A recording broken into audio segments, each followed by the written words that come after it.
What's up guys, nandito na naman po tayo sa ating YouTube channel. Ayan.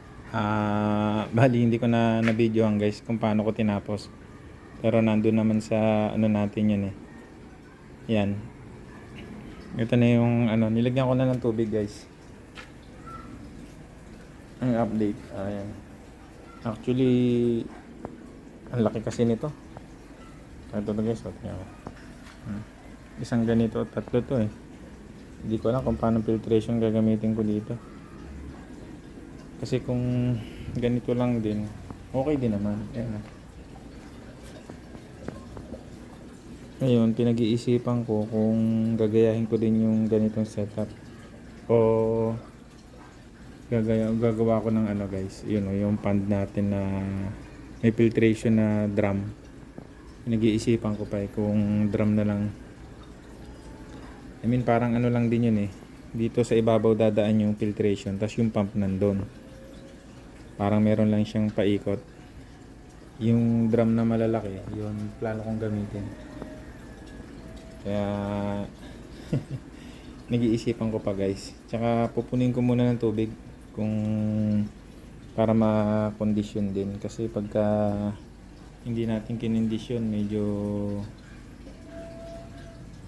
baka ma-water shock yung ating mga isdang ilalagay dito. Kaya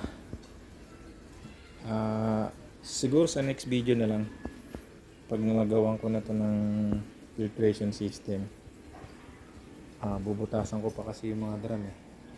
Pero plano pa lang naman, maghahanap pa ako sa magdi-DIY para magamit ko tong pan na to ng maayos.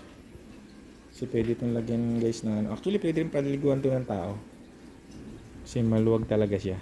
Mga pambata lang, mga 2 bata or 3, okay sila dyan kasi malalim yan guys oh.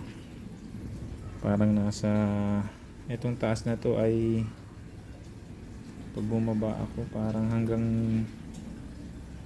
kulang 4 feet pag pupunuin natin to. Malalim to guys, kaya update ko na lang kayo pagka maayos ko to, pag meron ng magandang sistema yung ating pond. Sige guys, thank you sa suporta nyo kahit na medyo matagal na tayo nagbablog.